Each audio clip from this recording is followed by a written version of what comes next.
Welcome to Noise in Brief, the podcast series from PRWeek UK.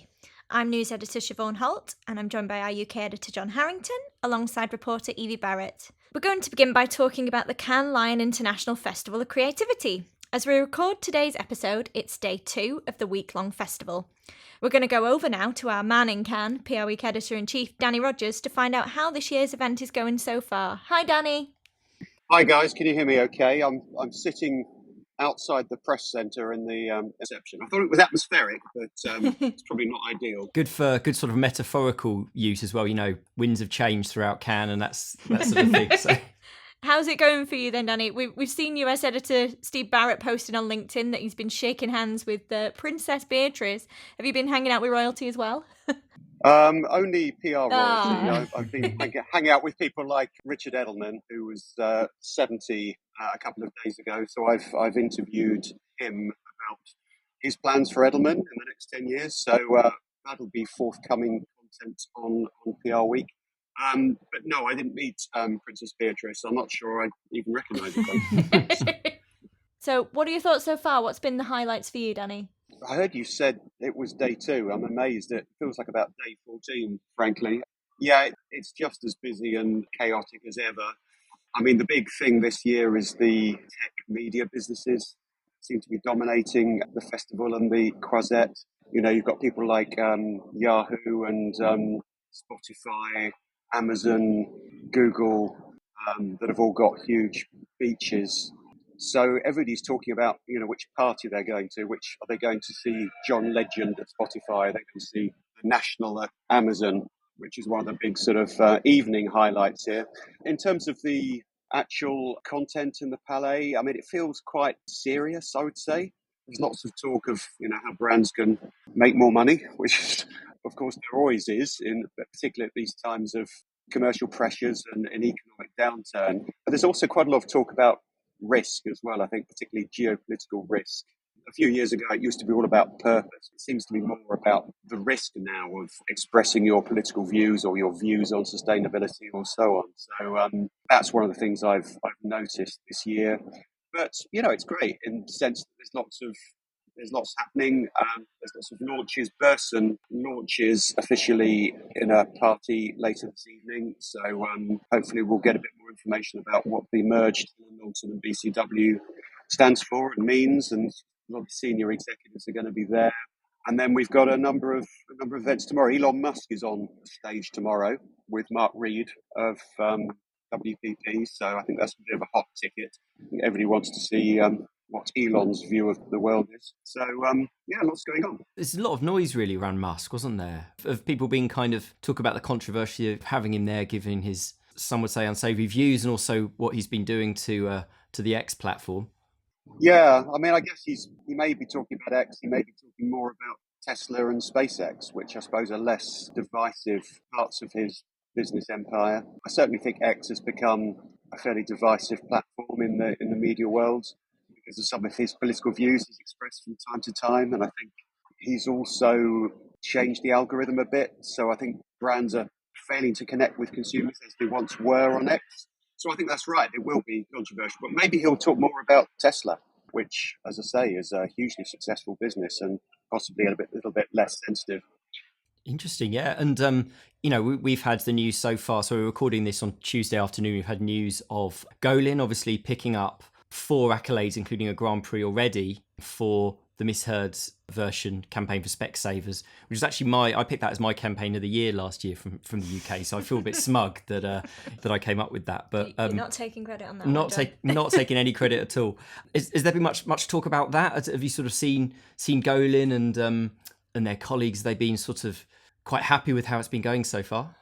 I haven't seen the Golin guys. I don't think Matt Neal is here. I don't think the CEO is here, but obviously some very senior Golin executives are here. No, I mean, they deserve to win that. That was, as you said, John, that was one of certainly the greatest campaigns of the past year. And I think everybody kind of expected it to win big here. So they're very justified in being happy about that. I mean, we've got the PR lines announced tomorrow. And there's a lot of PR companies on that, including Golin and as well as Edelman and Ogilvy, I believe, John, as well on that shortlist. And then on Friday, there's the Titanium Lions, which are a real big one, and it's kind of almost like a sort of overall integrated campaign of the week, which is announced on Friday. And Edelman's DP World, the -15 campaign, is shortlisted for that. And talking to the Edelman guys, they've got fairly high hopes for that one. So there's a number of opportunities throughout the week for PR companies to win big. So let's hope they do. Yeah, absolutely. So have you seen any interesting talks or debates while you've been there, or presentations, Danny? Yeah, I had a very interesting morning yesterday because I saw, first of all, Saudi Tourism Authority talking about the regeneration of Saudi's economy and its tourist infrastructure, which they're certainly spending a lot of money on it. And there's a lot of creative marketing around Saudi tourism. But of course, that's controversial in the sense that some look worriedly at Saudi's on human rights and also its carbon footprint. And interestingly, immediately after that was a session by Clean Creatives, who presumably are one of the biggest campaigners against Saudi and oil-rich nations dominating the agenda. And as you probably know, Clean Creatives have told PRWeek they're not actually being activists at this year's festival, like they were last year when they did a number of stunts. So instead, they had a session on the main stage at the festival, and but I must say it came across as a little bit sort of anodyne compared perhaps with the activism of previous years. So I do wonder whether they're going to be happy with that, whether they'd prefer to be a bit more sort of guerrilla in their tactics rather than on the main stage. But there's an interesting sort of dichotomy there between the fossil fuel nations and the fossil fuel activists and how they come together, but without much friction. It strikes me that Cannes Lion are trying to sort of not alienate either side of this debate, really, bring them both into the fold, and I guess kind of maybe also neutralise some of the kind of stunt activity that I can't believe they particularly like, but they also probably can't criticise too much either. So yeah, I think it's a really interesting strategy from their point of view.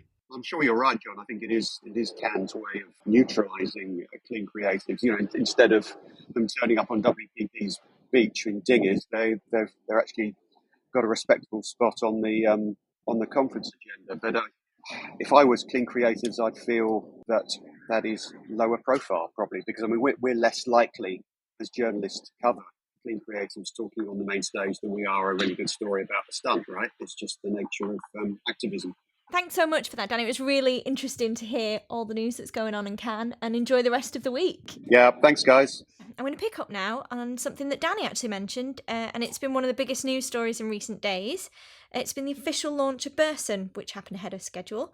Burson, which is the agency created from the merger of BCW and Hill Knowlton, has unveiled its brand new identity and client services. So, what did you both make of the launch and the shift in the scheduled announcement? Yeah, well, so the merger of BCW, as you say, BCW and H&K is due to complete on 1st of July. But as you mentioned, it's now happened, new logo. And I don't know about you, but I saw a lot of employees of the new Burson sharing the new logo and sort of some animation stuff on LinkedIn and talking about the new era. And also, yeah, as you say, it coincided with a lot of new services and offers for clients too. Slightly complicated matters. The formal completion is still on the 1st of July. So there you go. I mean, we did ask, didn't we, about if there was a particular reason why Burson moved the date forward, and they didn't come back and say. I mean, I understand there was a sort of soft internal deadline of early June, and I think it's likely the 1st of July was chosen to kind of factor in any potential delays that could crop up in, what was undoubtedly a mammoth task. I also think Cannes may have played a part. Yeah, I mean, for those that haven't been and so don't really know what it's about, I mean, obviously we see the awards, but it's used really by the big agencies in particular as a kind of marketing exercise, to have presence there, get their name out, as well as appearing in awards lists and so on and hosting various events. It makes sense to go in big as Burson rather than promote, for example, BCW that doesn't actually exist anymore. Interestingly, though, campaigns from BCW and H&K have been shortlisted in Cannes categories so far. So we'll see. Maybe by the time you listen to this, they may have won. So we will see. But yeah, obviously, we could repeat a lot of what we said earlier in the year about the sort of scale of this operation. And since the launch, there's been other elements to it. We had Axicom now involved and its merger with a Brazilian agency, obviously Buchanan. is part of it too. And we've had various announcements about the leadership teams of the new global business.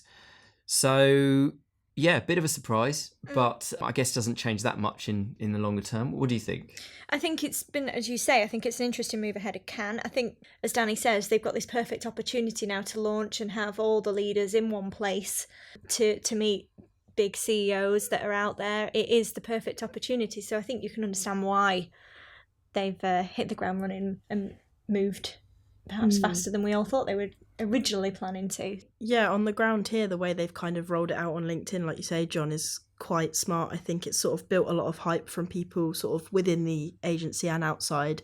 Like, I mean, thinking about other kind of agency rebrands and things like that, I don't think we've seen this kind of like level of like excitement and people really kind of keen for it. But I think there's still quite a few questions logistic wise in terms of like job roles and stuff. I've seen a few people who were at H&K now have Burson in their job title on LinkedIn, which is interesting when I think it's still the case that H&K is going to be a separate brand. So kind of wonder how that's going to impact things. Yeah, it definitely feels like they've kind of G'd up the internal comms to encourage the staff to sort of proactively show some excitement about the changes. But there were, as with any merger though, there's still going to be areas to iron out and things that will still, you know, as you say, raise question marks on how it's being worked, but I'm sure it's just a work in progress. It's a big old decision that they've made here, so yeah, changes will come. Yeah, and obviously, you know, some people would have left their roles as we've reported as well. Absolutely, so yeah. It's been a a tumultuous period for lots of people in different ways. So, you know, we obviously wish everyone involved all the best, and hopefully we'll be hearing a lot more in the weeks ahead. Yeah.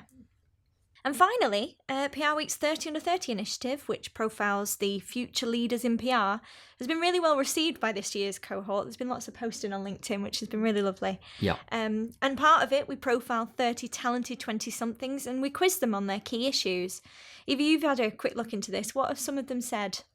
Yeah, so one of the questions we asked is what they would change about the industry, and we've had quite a range of responses to that actually. The most popular was definitely kind of increasing diversity within the industry.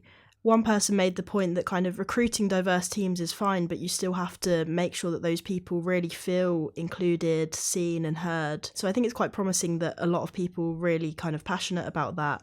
They were sort of saying that we should get more young people into the industry. One person said that a good way to do that is to kind of emphasise the different specialisms within PR.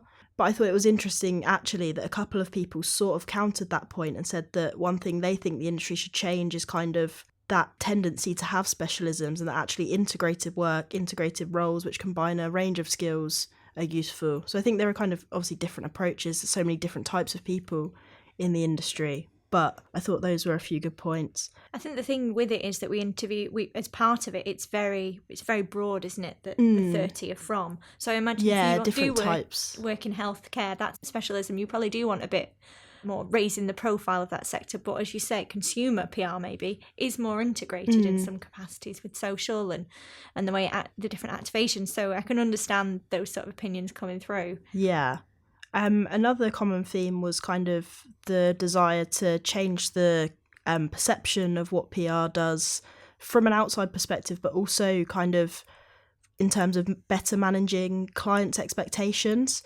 One person kind of said, stop trying to find someone to blame if something doesn't go well, just kind of learn from it and do it better next time. A good quote that I pulled out actually is, stop doing a stunt for the sake of a stunt. If your stunt doesn't tell a story, it's not worth doing. I don't know whether it's quite linked to purpose, but there's kind of a tendency to not just do things just for the sake of it anymore, to base things on insights and really target your audience specifically. Another suggestion of what the industry can kind of change is having more respectful disagreement and more healthy debates, especially kind of in the context of politics. And I thought that was interesting. I think there's a lot of kind of polarising debates within the industry around politics and more widely, and I think kind of dealing with that is obviously a big issue to tackle. Yeah, so I was looking through some of the 30 under 30s responses to the question about what's the best way for the industry to retain talent.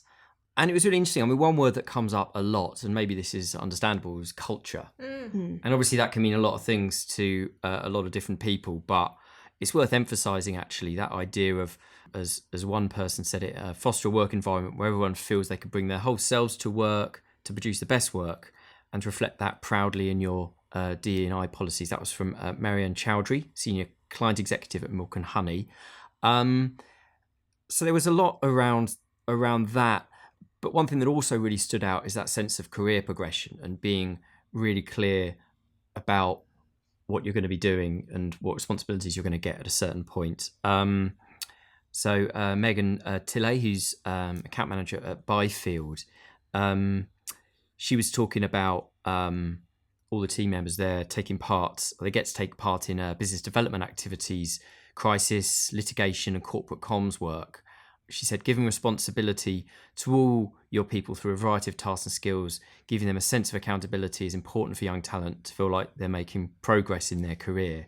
She also pointed out that it could be one downside can be for younger and sort of newer members of staff being given repetitive tasks that could be demotivating.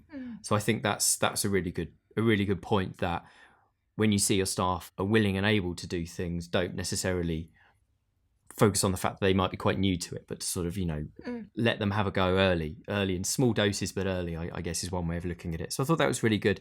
Another one that struck me is Alexis King at Grayling. Alexis spoke about making sure people have relatable mentors and role models, as well as giving team members a clear pipeline for progression and sticking to it. I think the sort of the role model and mentor element is really interesting. And I don't know if it necessarily has to be a sort of formal mentoring scheme, or if it's more a case of knowing that you've got someone to turn to who's more senior, who's been there and done it. Yeah, all of that stuff is all good. And we really appreciate all of the 30 and the newcomers for giving their feedback. Well, that's all we have for today. And if you've enjoyed today's episode, please leave a review wherever you access PR Week's podcast. Noise in Brief goes live every 2 weeks. In the meantime, you can check out our longer interview-based podcast, Beyond the Noise. So if you want more of the festival fix, go and check out last week's episode, which is still available. We hope you've enjoyed this week's episode. Thank you for listening. Bye for now.